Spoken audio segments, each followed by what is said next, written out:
मित्रांनो, 11 नोव्हेंबर 2024 सोमवार कार्तिक मासातील दशमी तिथीच्या दिवशी करा एक जोडी लवंगाचा हा एक उपाय। भगवान श्री हरिविष्णू यांच्या आशीर्वादाने जीवनातील सर्व कष्टांपासून तुम्हाला त्वरित मुक्ती मिळेल, तुमच्या सर्व मनोकामना पूर्ण होतील आणि मित्रांनो, आनंदाने तुमचे घर भरून जाईल। बनाल तुम्ही करोडपती। कारण मित्रांनो, यावेळी सोमवारी कार्तिक मासातील दशमी तिथीच्या दिवशी अनेक शुभ योगांची निर्मिती होत आहे, जे की अनेक वर्षांनी आला आहे। म्हणूनच मित्रांनो, या दिवसाचे महत्त्व खूपच मोठे आहे आणि या दिवशी तुम्हा सर्वांनी हा एक जोडी लवंगाचा उपाय नक्की करायला पाहिजे। तर मित्रांनो, हा उपाय कसा करायचा, केव्हा करायचा, कुठे करायचा आणि उपाय करताना कोणत्या गोष्टींचे लक्ष ठेवायचे, ही सर्व माहिती आम्ही तुम्हाला या व्हिडिओमध्ये देणार आहोत। तर चला मित्रांनो, व्हिडिओमध्ये पुढे जाऊया। पहा, हा दिवस इतका खास असतो, इतका महत्त्वपूर्ण असतो की पाहण्यात आले आहे की कधी कधी मोठ्या पूजापाठ अनुष्ठानांनीही ज्या मनोकामना पूर्ण होत नाहीत, त्या 11 नोव्हेंबर 2024 सोमवार कार्तिक मासातील दशमी तिथीच्या दिवशी एका छोट्या उपायाने तुमच्या सर्व मनोकामना पूर्ण होतात। खूप लोकांनी हा उपाय करून पाहिला आहे आणि त्यांना या उपायाचा फल मिळालाच आहे। जर तुम्ही देखील हा उपाय 11 नोव्हेंबर 2024 सोमवार कार्तिक मासातील दशमी तिथीच्या दिवशी करायचा विचार करत असाल, तर हा उपाय आधी चांगल्या प्रकारे समजून घ्या, ऐका, त्यानंतर करा। तुम्हाला या उपायाचा फल नक्कीच मिळेल आणि या उपायाने तुमच्या घरात कोणत्याही प्रकारचे दुःख आणि समस्या असली तरी ते दूर होईल। तुम्हाला त्याचे कारणही कळत नाही की ही समस्या कोणत्या कारणामुळे चालू आहे। त्याचे कोणतेही कारण असू शकते, जसे की पितृदोष असू शकतो किंवा कोणत्याही प्रकारचा मंगळ दोष असू शकतो। आणखी बरेच दोष असतात, काहीही असू शकते, परंतु तुम्हाला या उपायासाठी दोष शोधण्याची गरज नाही। 11 नोव्हेंबर 2024 कार्तिक मासातील दशमी तिथीच्या दिवशी हा एक जोडी लवंगाचा उपाय तुम्ही सर्वांनी करावा। मित्रांनो, आता समजून घेऊया की हा उपाय कोणत्या वेळेस करायचा आहे। तर पहिली गोष्ट मित्रांनो, हा एक जोडी लवंगाचा उपाय कोणासाठी आहे। पहा, येथे थेट गोष्ट सांगायची आहे की हा एक जोडी लवंगाचा उपाय का केला जातो आहे। हे मनोकामना पूर्ण करण्यासाठी केला जातो आहे किंवा तुमच्या जीवनातील दुःख आणि समस्यांना दूर करण्यासाठी केला जातो आहे, किंवा तुमचे कोणतेही मोठे काम आहे जे होत नाही आहे, तर त्या कामासाठी हा उपाय तुम्ही करू शकता। तर गोष्ट अशी आहे की तुम्ही तुमच्या कोणत्याही प्रकारच्या मनोकामनेसाठी हा उपाय तुम्ही करू शकता। हा उपाय तो व्यक्ती करू शकतो ज्याला त्याच्या कोणत्याही प्रकारच्या मनोकामना भगवान श्री हरिविष्णू यांच्याकडून पूर्ण करून घ्यायच्या आहेत। आणि जर कोणतीही माता बहीण जी आपल्या घराच्या सुख आणि शांतीसाठी, घरात धन समृद्धी वाढवण्यासाठी उपाय करत आहे, तर घरातील मोठ्या माता बहीण यांनी हा एक जोडी लवंगाचा उपाय विशेष करून करावा। कारण माता बहिणी घराची लक्ष्मी असतात आणि जेव्हा घरातील लक्ष्मी काही विशेष उपाय करते, तेव्हा त्याचे फल खूप लवकर मिळते आणि खूप मोठे होऊन मिळते। त्याचबरोबर हा उपाय कोणताही व्यक्ती करू शकतो, मोठा असो, लहान असो किंवा मूल असो। ज्याला हा एक जोडी लवंगाचा उपाय समजला आहे, त्याने हा उपाय कार्तिक मासातील दशमी तिथीच्या दिवशी नक्की करावा। त्याला या उपायाचे फल खूपच लवकर मिळेल। कारण 11 नोव्हेंबर 2024 सोमवारी माता लक्ष्मीजी खूप सहजपणे प्रसन्न होतात। तर चला, आता आपण समजून घेऊ की हा एक जोडी लवंगाचा उपाय कसा करायचा आहे आणि या उपायाची जी वेळ आहे ती काय आहे। पहा, 11 नोव्हेंबर 2024 सोमवारी हा एक जोडी लवंगाचा उपाय मुख्यतः संध्याकाळच्या वेळी, प्रदोष काळाच्या वेळी करायचा आहे। आता प्रदोष काळाचा वेळ खूप लोकांच्या मनात प्रश्न निर्माण करतो की हा वेळ कधी असतो, किती वाजल्यापासून ते किती वाजेपर्यंत असतो, जेणेकरून आपल्याला उपाय करण्यासाठी योग्य वेळेची माहिती मिळावी। तर आम्ही तुम्हाला सांगतो की प्रदोष काळाचा एक वेळ संध्याकाळचा असतो, संध्याकाळी 6 वाजल्यापासून ते 7 वाजेपर्यंत। या वेळेत तुम्ही उपाय केल्यास तुम्हाला त्या उपायाचे फल नक्कीच मिळेल। संध्याकाळी 6 ते 7 दरम्यान तुम्ही हा एक जोडी लवंगाचा उपाय करू शकता। आता खूप लोक येथे हा प्रश्नही नक्की विचारतील की आम्ही तर नोकरीला जातो, आम्ही ड्युटीवर जातो आणि येण्यास उशीर होतो, तर त्या परिस्थितीत काय करावे। पहा, त्या लोकांना टेन्शन घेण्याची गरज नाही। जर तुम्ही हा उपाय संध्याकाळच्या प्रदोष काळात करत असाल आणि येण्यास उशीर होत असेल, जसे की 7 वाजेपर्यंत तुम्ही पोहोचत नाही, तर तुम्ही 7 किंवा रात्री 8 वाजेपर्यंतही उपाय करू शकता, तरही चालेल। आणि जर त्यापेक्षा थोडा उशीर झाला तरीही तुम्ही उपाय करू शकता, कारण 11 नोव्हेंबर 2024 सोमवार हा दिवस वर्षभरात एकदाच येतो। म्हणून जेव्हा तुम्हाला संधी मिळेल हा उपाय नक्की करा. फक्त प्रयत्न करा की तो वेळेतच करावा. पण कोणत्याही कारणामुळे तो न करू शकत असाल तर थोडा उशीर होऊनही करू शकता. तुम्हाला उपायाचे फल नक्की मिळेल. जेव्हा सोमवारचा दिवस असेल तेव्हा तुम्हाला फक्त एक जोडी लवंगाचा उपाय करायचा आहे. यामुळे तुमच्या जीवनात धन वैभवाच्या समस्या दूर होतात. जर तुम्ही रुपये पैशासाठी खूप चिंतित असता, आर्थिक तंगी चालू असते, अनेक वेळा खूप प्रयत्न करता, मेहनत करता, पण तुम्हाला धन मिळत नाही, तुम्ही मेहनत करूनही यशस्वी होत नाही, व्यापारात अपयशी ठरता, नोकरी मिळविण्याच्या प्रयत्नात अपयशी ठरता, कोणत्याही कार्यात जर तुम्ही अपयशी होत असाल किंवा धनाची हानी होत असेल तर तुम्ही हा छोटा उपाय या सोमवारी नक्कीच करायला हवा. चला जाणून घेऊया पहिला उपाय कोणता आहे. या उपायासाठी तुम्हाला सर्वप्रथम 2 लवंगांची गरज लागेल. आता या 2 लवंगा सोमवारी रात्री झोपण्याआधी शांतपणे घराचे या ठिकाणी फेकून द्या. यामुळे पिढ्यांपर्यंत धन वर्षत राहील. पहा मित्रांनो, जर तुम्ही पैशाबद्दल चिंतेत असाल किंवा जीवनात पैशाची कमतरता खूप जास्त राहते, पैसा वाढत नाही किंवा तुमच्या घरी आजारपण जास्त येते, तर असे समजा की सोमवारसारखा उत्तम दिवस तुम्हाला मिळणार नाही. कारण सोमवारचा दिवस भोलेनाथ आणि माता दुर्गेला समर्पित आहे. पहा, भगवान भोलेनाथ तुमच्या जीवनातील जितकेही संकट आणि विघ्न आहेत ते दूर करतात. आता तुम्हाला सांगते की लवंगाचे जितकेही उपाय तुम्ही कराल ते सर्वात आधी तुमच्या जीवनात चमत्कार दाखवतात. खूप लवकर तुमची अडकलेली कामे होऊ लागतात. तुमचा जो पैसा कुठेतरी अडकलेला असेल तोही तुमच्याकडे येतो. कर्जाची समस्या ज्या लोकांच्या जीवनात खूप आहे किंवा जे लोक कर्ज नको असूनही इतरांकडून कर्ज घेतात, त्या लोकांनी आपल्या घरात या 2 लवंगांचा सोमवारी दिवा लावून वापर करायला हवा. आता तुम्हाला सांगते की हा उपाय कसा करायचा, कोणत्या वेळी करायचा आणि कोणता दिवा घ्यायचा. या उपायाने तुम्ही आपल्या जीवनात महाधनी कसे होऊ शकता हेही जाणून घेऊया. पहा, आजच्या काळात प्रत्येक व्यक्तीला अधिकाधिक पैसा असावा असे वाटते, जेणेकरून तो आपल्या सर्व स्वप्नांना पूर्ण करू शकेल, आपल्या घरातील सर्व सदस्यांच्या गरजा पूर्ण करू शकेल. परंतु आजच्या काळात हे खूप कठीण आहे. ज्यांच्याकडे पैसा नाही त्यांना जीवनातील कोणतीही छोटी समस्या मोठी वाटू लागते. त्याचवेळी जर पैसा असेल तर जीवनातील समस्या देखील मोठ्या वाटत नाहीत. हे पूर्ण सत्य आहे की पैसा सर्व काही नाही, परंतु पैशाविना काहीही नाही. आता पहा, आजच्या व्हिडिओमध्ये जो उपाय सांगितला आहे तो उपाय तुमच्या पैशाला खूप वेगाने वाढवण्याचे काम करतो आणि यामुळे भगवान भोलेनाथही प्रसन्न होतात. याशिवाय एक असा उपाय देखील सांगतो ज्यामुळे तुम्ही नजरेच्या दोषापासून दूर राहता. तर चला पहिला उपाय पाहू जो तुम्हाला सोमवारी करायचा आहे. बरं, पहिला उपाय जो तुम्हाला सांगत आहे, हा उपाय केल्याने तुमच्या कुंडलीतील बुध खूप मजबूत होईल. पहा, जर तुमच्या कुंडलीत बुध कमजोर असेल तर तुमच्या कामात अडचणी येतात. अनेक लोकांना माहीतही नसते की त्यांच्या कुंडलीत बुध कमजोर आहे. बुध कमजोर असल्याचे संकेत म्हणजे तुमच्या व्यापार किंवा नोकरीत अडचणी येऊ लागतात. आता बुधला मजबूत करण्याचा सर्वात सोपा उपाय आम्ही तुम्हाला सांगत आहोत. तुम्हाला करायचे काय आहे, हिरवी मूग डाळ घ्यायची आहे जी सालीस येते आणि आपल्या घरातील सर्व सदस्यांनी तिचे सेवन करायचे आहे, म्हणजे सोमवारी हे खायचे आहे. पहा, हा उपाय छोटा वाटू शकतो पण त्याचे फायदे आणि चमत्कार खूप मोठे आहेत. 2 ते 3 सोमवार असे करून पहा, जसेही खा पण हिरवी मूग डाळ खा. तुम्ही पाहाल की तुमचा व्यापार किंवा नोकरीत खूप लवकर फायदा होऊ लागेल. हा उपाय केल्याने तुमच्या कुंडलीत बुध खूप मजबूत होईल. सोमवारी जेव्हा तुम्ही बाहेर पडाल तेव्हा एक छोटा हिरवा कपडा जवळ ठेवा. तो रुमाल असू शकतो किंवा कपड्याचा छोटा तुकडा असू शकतो. जर तुमच्याकडे हिरवे कपडे असतील आणि ते तुम्ही घालू शकता तर ते अजून उत्तम ठरेल. तर हा पहिला उपाय होता जो तुमच्या व्यापाराला वाढवण्यासाठी आणि बुधला मजबूत करण्यासाठी आहे. आता त्या उपायाबद्दल बोलू ज्यात तुम्हाला 2 लवंग घेऊन घरात दिवा लावायचा आहे. सोमवारी हा उपाय कसा करायचा आणि हा उपाय तुमच्या नशिबाला कसा चमकवेल हेही सांगू.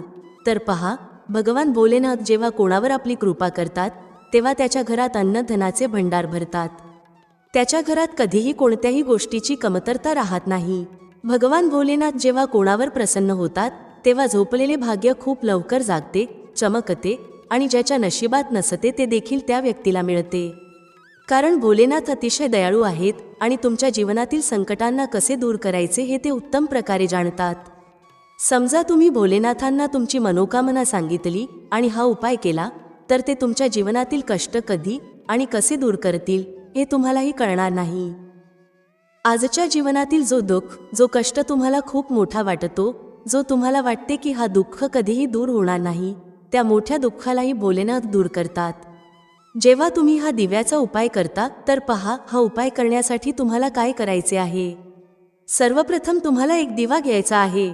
तुमच्याकडे जर मातीचा दिवा असेल तर मातीचा घ्या, अन्यथा तुम्ही पिठाचा दिवाही बनवू शकता. त्या दिव्यात तुम्हाला शुद्ध तूप भरायचे आहे आणि गोल वात लावायची आहे आणि त्यासोबत 2 फुलवाली लवंग घ्यायची आहे. लवंग ही शिव आणि शक्तीचे रूप आहे, म्हणून लवंग कुठेतरी महादेव, माता पार्वती आणि भगवान गणपती यांच्याशी संबंधित आहे, कारण ते त्यांचे माता पिता आहेत. तुम्हाला काय करायचे आहे, 2 फुलवाली लवंग घ्यायची आहे. आता दोन्ही फुलवाली लवंग उजव्या हातात धरून सर्वप्रथम माता पार्वतीचे ध्यान करायचे आहे. नंतर भगवान गणेशाचे ध्यान करा. नंतर माता पार्वतीचे आणि महादेवाचे ध्यान करा आणि ओम गण गणपतये नमः या मंत्राचा जप करा. जर तुम्हाला मंत्र लक्षात राहत नसेल तर मंत्र सोडून फक्त देवाचे ध्यान करा. जर ध्यान राहिले तर खूप चांगले आहे. ओम गण गणपतये नमः मंत्र 11 वेळा जपायचा आहे आणि नंतर दोन्ही फुलवाली लवंग त्या दिव्यात टाकायची आहे, जो दिवा तुम्ही देशी तुपाने तयार केला आहे. आता हा दिवा तुम्हाला सोमवारच्या दिवशी आपल्या घरातील मंदिरात संध्याकाळच्या वेळी ठेवायचा आहे. संध्याकाळच्या वेळी दिवा घराच्या मंदिरात ठेवू. 2 दिवे तुमच्या घराच्या मुख्य दरवाज्यावरही ठेवायचे आहेत. नंतर भगवान गणेशाला प्रार्थना करा, हे विघ्नहर्ता गणेश, माझ्या जीवनातील सर्व धनाशी संबंधित समस्या, माझ्या जीवनातील सर्व दुःख कष्ट हे आता तुम्हीच दूर करा. तुमची कृपा ज्याच्यावर होते त्याच्या जीवनातील मोठ्यातले मोठे संकट एकाच क्षणात दूर होते. माझ्या जीवनातील या संकटांनाही आता तुम्हीच दूर करा आणि तुमची कृपा माझ्यावर आणि माझ्या कुटुंबावर कायम ठेवा. या प्रकारे तुम्ही भगवान गणेशाला मनापासून प्रार्थना करा आणि नंतर हा दिवा आपल्या घराच्या मंदिरात ठेवा. मुख्य दरवाजावर 2 दिवे ठेवण्याचे कारण असे आहे की तुमच्या घराचा मुख्य दरवाजा, ज्या ठिकाणी तुम्ही आत येता आणि बाहेर जाता, त्या ठिकाणी सर्वप्रथम माता लक्ष्मीची दृष्टी पडते. संध्याकाळच्या वेळी माता लक्ष्मी भ्रमण करतात आणि ज्या घराच्या द्वारावर दिवा जळत असतो तिथे माता लक्ष्मी प्रवेश करतात.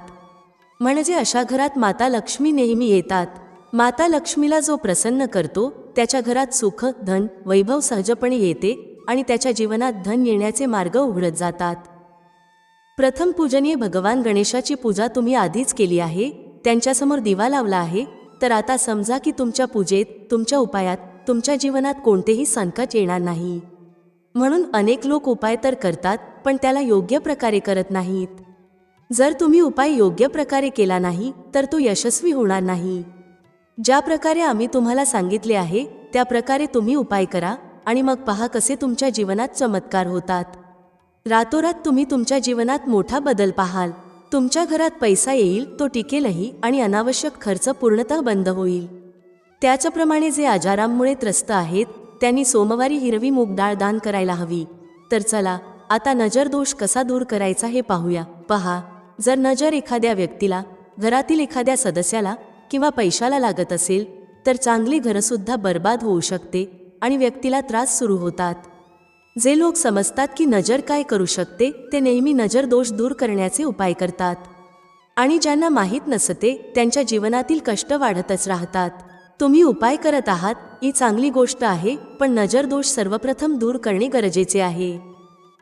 तर पहा, नजर दोष तुम्ही लवंगानेच दूर कराल. तुम्हाला काय करायचे आहे, 4 फुलवाली लवंग घ्यायची आहे आणि 2 कापुराचे छोटे छोटे तुकडे घ्यायचे आहेत. संध्याकाळच्या वेळी त्यांना जाळून संपूर्ण घरात फिरावे. संपूर्ण घर म्हणजे जितकेही खोल्या आहेत त्या सर्व ठिकाणी तुम्हाला जायचे आहे आणि त्या लवंग व कापुराचा धूर व्यवस्थित दाखवायचा आहे. घराच्या मुख्य दरवाज्यावरही जा आणि तिथेही लवंग व कापुराचा धूर दाखवा. पहा, लवंग ही शिव आणि शक्तीचे रूप आहे आणि खूपच चमत्कारी असते. कापुरात खूप ऊर्जा असते, हे महादेवाशी संबंधित आहे आणि कापुराचे इतके चमत्कार आहेत की ते शब्दांत सांगणे खूप कठीण आहे. पण जेव्हा तुम्ही कापुराचे उपाय कराल तेव्हा त्याचे चमत्कार तुम्ही स्वतः पाहाल आणि आम्हाला सांगण्याची गरजही भासणार नाही. जसे तुम्ही लवंग व कापुराचा धूर जाळता आणि संपूर्ण घरात फिरवता, तुमच्या घरात पॉझिटिव्ह एनर्जीचे संचार होते. सकारात्मक ऊर्जा एकदमच तुमच्या घरात वाढते, ज्यामुळे नजर दोष, निगेटिव्ह एनर्जी किंवा वाईट शक्ती तत्काळ तुमच्या घरातून निघून जातात आणि तुमच्या जीवनातील कष्ट ते देखील तुमच्यापासून दूर होतात. मित्रांनो, प्रत्येक वर्षी कार्तिक महिन्यात शुक्ल पक्षाच्या दशमी तिथीच्या दुसऱ्या दिवशी देव ओथनी एकादशी साजरी केली जाते. यावर्षी 12 नोव्हेंबर 2024 रोजी देव ओठनी एकादशीचे व्रत ठेवले जाईल. या दिवशी हर्षण योग आणि सर्वार्थ सिद्धी योगाचे संयोग तयार होत आहे. या योगामध्ये विष्णूजींची पूजा केल्याने साधकाला मनोवांछित फलाची प्राप्ती होते. या काळात माता लक्ष्मीची पूजा करणे अधिक लाभदायी मानले जाते. दोघांची एकत्र पूजा केल्याने वैवाहिक जीवनात सुख समृद्धी वास करते. हिंदू धर्मात देव ओथनी एकादशीला अत्यंत विशेष मानले जाते, कारण या दिवशी भगवान विष्णू 4 महिन्यांच्या दीर्घ योग निद्रेतून जागे होतात. भगवान विष्णू योग निद्रेतून जागृत झाल्यानंतर पुन्हा विवाह, साखरपुडा, मुंडन यांसारखे मांगलिक कार्य सुरू होतात. याला देवोत्थान किंवा देवप्रबोधिनी एकादशी देखील म्हणतात. या दिवशी विष्णूजींची पूजा संपूर्ण विधी-विधानाने करावी, ज्यामुळे ते प्रसन्न होतात. अशा परिस्थितीत देव ओथनी एकादशीच्या पूजाविधीबद्दल जाणून घेऊया.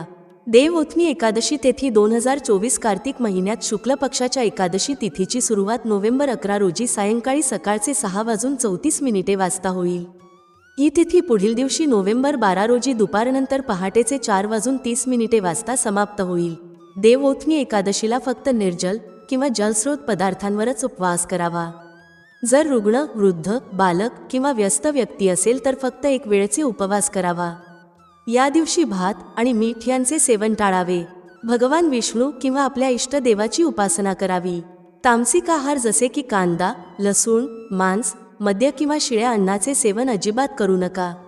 आजच्या दिवशी ओम नमो भगवते वासुदेवाय नमः मंत्राचा जप करावा. एकादशीचा उपवास करणाऱ्यांनी दशमीच्या दिवशी मांस, लसूण, कांदा, मसूर डाळ इत्यादी निषिद्ध वस्तूंचा सेवन करू नये. एकादशीच्या दिवशी सकाळी लाकडाचे दातून करू नका. या दिवशी वृक्षाचे पान तोडणे वर्जित आहे, त्यामुळे स्वतः गळलेले पान घेऊन सेवन करा. लिंबू, जांभूळ किंवा आंब्याची पाने घेऊन चावून घ्या आणि बोटांनी गळा स्वच्छ करा. हे शक्य नसल्यास पाण्याने 12 वेळा गुळण्या करा. एकादशीच्या दिवशी व्रतधारी व्यक्तीने गाजर, शलगम, कोबी, पालक इत्यादीचे सेवन करू नये.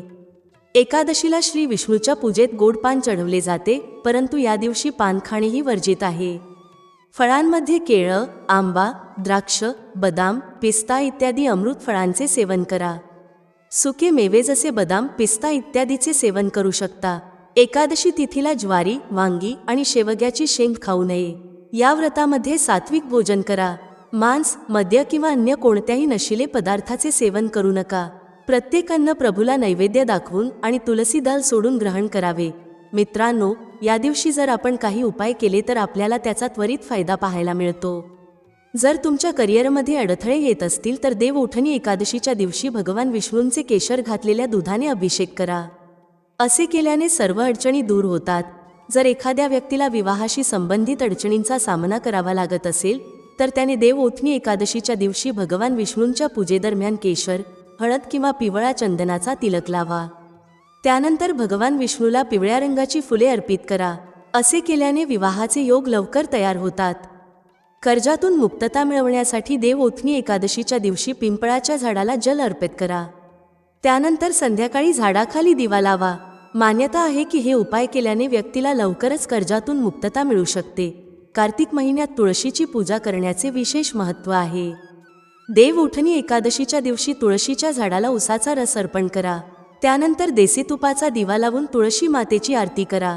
मान्यता आहे की असे केल्याने व्यक्तीला कधीही धनाची कमतरता होत नाही आणि जीवनातील सर्व कष्ट दूर होतात. मित्रांनो, जर अद्याप तुम्ही जय माता लक्ष्मी, ओम नमो नारायणाय लिहिले नसेल तर नक्कीच लिहा. चला, भगवान विष्णूसाठी तुम्ही अशी चूक चुकूनही करू नका. ही चूक भगवान विष्णूला क्रोधित करू शकते, त्यामुळे अशी चूक करू नका.